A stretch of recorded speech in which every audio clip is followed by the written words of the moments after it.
This is a good one. I get this question all the time. This is a great question for where we're at in the cycle, which is what to do if on a wait list.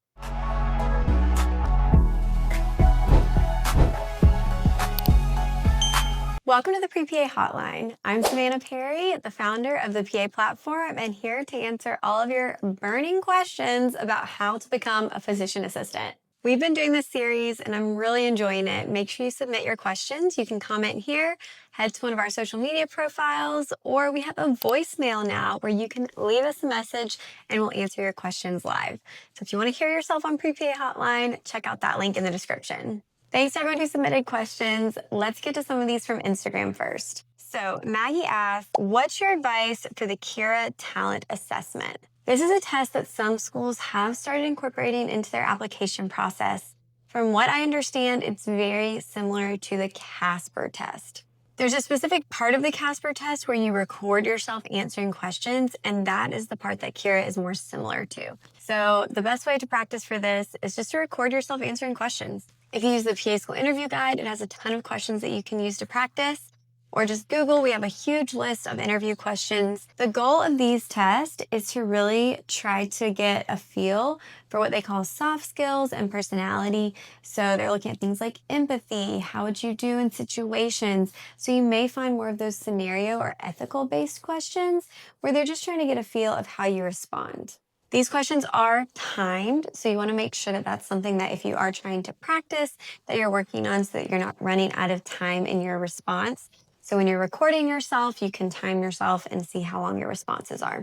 Unfortunately, these aren't tests that you can really do all that much preparation for. Typically, if you're a pretty reasonable person, you should do okay. So don't fret too much about these. Just make sure you plan a time where you can have a quiet environment, a clear background, where you can record with good Wi-Fi so that you're not having any logistical issues. Good luck. If you've taken the Kira assessment, let us know in the comments how your experience was and how it went so that we can help other people too. If you'd like a longer video on that, happy to talk more about it. This is a great question for where we're at in the cycle, which is what to do if on a wait list. Everyone hates it because it feels like a rejection, but it's really not. This application process for PA school is so stressful and there's so much involved that it can be easy to lose sight of the fact that if you get an interview for PA school, it's a big deal. Not that many people are getting them. And if you're talking about a school that has 2,000 applicants and only 200 interview spots, if you get one of those, that means they're seeing something in you that they like, that is positive, that you're doing a good job, you're doing the right things. Now, if you get to the interview and maybe the result is a wait list, who knows the reason? Maybe something didn't click. Maybe in the group of people that you were interviewing with or the applicant pool for that school, maybe you weren't exactly what they're looking for, or there was something that they're maybe a little bit concerned about or want you to focus on. That's okay. A wait list is not a no, it's a keep trying and you're doing things right. So if you end up on a wait list, here's what I want you to do. The first thing is email that school back and thank them for letting you know. There are some emails that you get from schools that don't need a response. If they just send you a generic, hey, we got your application, you don't really need to respond to that. But if they email you and say, hey, letting you know you're on the wait list, we'll let you know when a spot opens, whatever their process is, I would respond to that. And I would say, thank you for letting me know. I appreciate being on the wait list. If there's anything I can do to improve my application, please let me know. Letting them know that I'm acknowledging this spot, but also I'm still working towards this and I want to know what I can do better. Some schools won't respond. Some schools may give you some generic copy paste thing that's not helpful. And then some schools may tell you what to do and they may give you some direction. They may say, hey, we really need this type of GRE score. Your OChem grade was a little bit low for us. We need you to work on it. We're concerned about that. You don't have enough experience in different areas. You've only ever worked in dermatology and we really want you to get some exposure to other things. They may give you some of those things that you can say, all right, let me do it. I'm going to do it. I would do those things as soon as possible and let them know. So after you get a wait list, it's not like you have to just wait. I don't know what to do. Send the school updates, add to your CASPA. Keep letting them know that you are continuing to work towards this goal.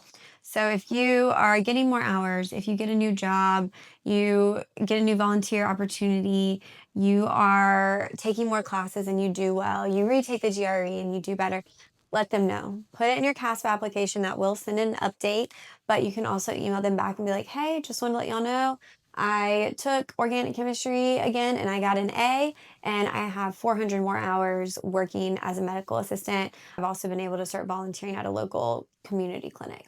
Whatever that is, letting them know, hey, I'm still working on this, I'm still available, and I am still interested in your program. So if something opens up, they have that touch base where you've been checking in, maybe get your name in front of them again, and lets them know that you are still in the process. I know it can be discouraging to feel like a wait list is a no, but use that as fuel, as motivation to keep moving forward until you get that acceptance. All right, another Instagram question. Advice on handling acceptance offers when you still have more interviews in the future.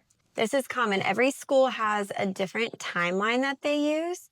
So while you're interviewing for one program, you may be getting interview invites for another and acceptances at different programs.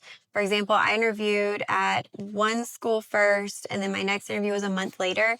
I did that interview and then actually got the call for the acceptance at the first school while I was at that interview, which the first school was my first choice, and I probably wouldn't have gone to the second one, but it was a great experience, and I'm glad I got to do it. So you just never know how it's going to go. In this case, so let's say that happens, your second choice school sends you an acceptance while you're waiting to hear back from your first choice. You can accept that spot. You will have to pay a deposit.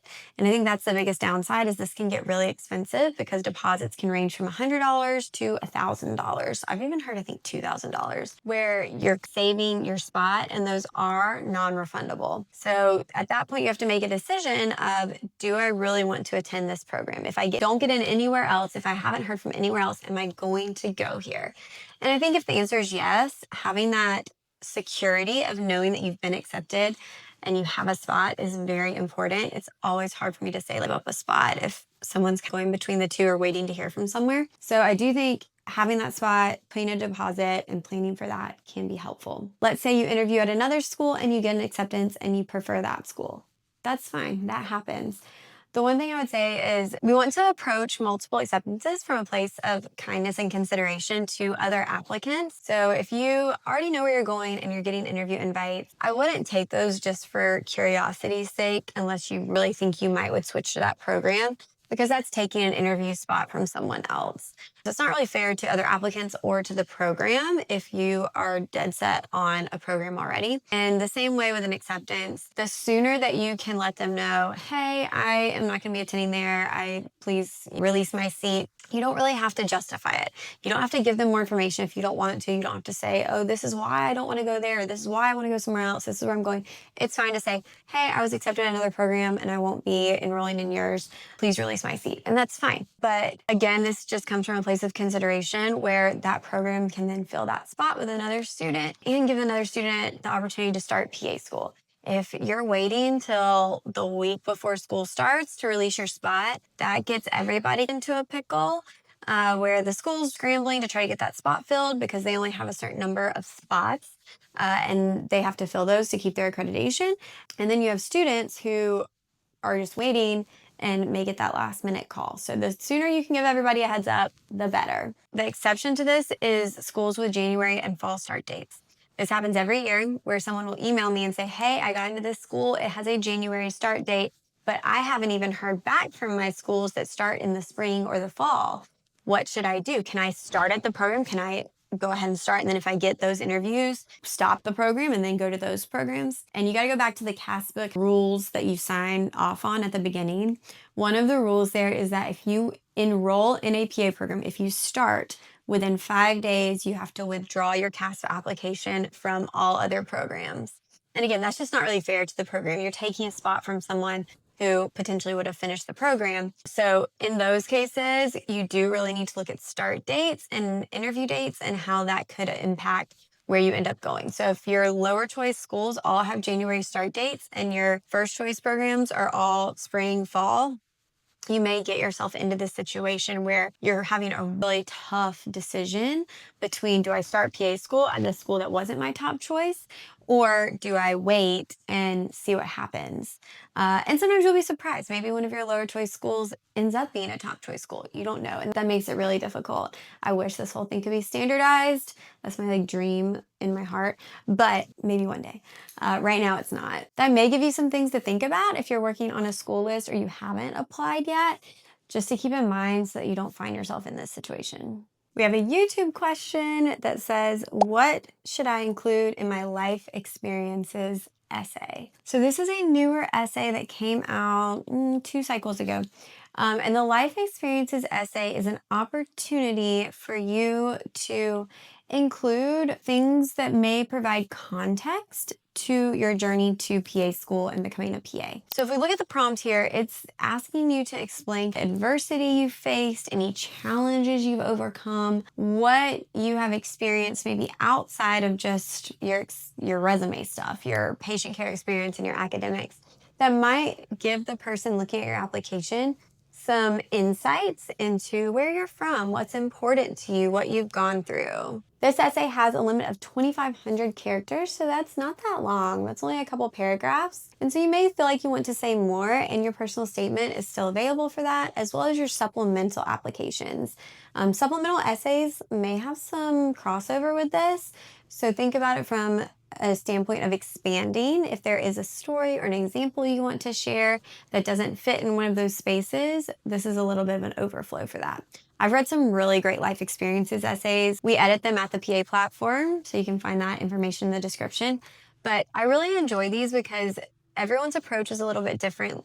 I've heard people talk about being a student athlete, struggles that their families had, where they're from different places, moving, having personal medical issues. Really, really good information that you can tell has contributed to someone wanting to be a PA and wanting to be in medicine, but maybe they just didn't have room in their other essays to go into all that detail. If you need help with it, let us know. Happy to help you out. And we have some other videos and resources on the life experiences essay too. All right, this one's from YouTube. Is it worth having a, let's say, not so great healthcare professional letter of recommendation? That's not what it said.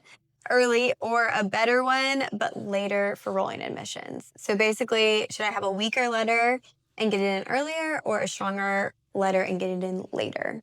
I feel like I need a little more information for this question because I need to know what the rest of the application looks like. Letters are very important. If you have a fairly strong application, you may be able to get away with a little bit weaker letter. How much later? Are we talking like a month, 2 months, 3 months? That's going to play into. So early-ish to get your application in is going to be May, June. If we're talking August, September, October, that's pretty late. I probably wouldn't wait for a letter for that. I would also want to know how many letters you have. So you can enter up to 5 letters in CASPA. You have to have 2 submitted for them to verify, and you have to request at least 3. But depending on what your letter profile looks like, if you had a spot, you might be able to just get both. So you could apply with the weaker letter first, and then later on, once you got that stronger letter submitted, they could just add it in, and then the schools would get that as well. It's possible that they could have already reviewed your application at that point, and it doesn't matter, but a lot of schools will look at letters and find value in that. If you want to provide more details on that, go ahead, and then I'll try to expand. If you have more questions, we have a few more resources for you. The Pre-PA Workbook is an FAQ book that works you from start to finish through the application process of becoming a PA. You can find this on Amazon. Or if you need more specific help, check out the Personal Statement Guide or the PA School Interview Guide for more help with your application process. Thanks for watching, guys. Make sure to subscribe so you don't miss out on our future videos and series. Sign up for our newsletter so you find out about all of our webinars and events. And we hope to see you on the next video. Bye. If you have any more questions, you can always submit them to the Pre-PA hotline, and subscribe now so that you catch all the questions to help you become a PA.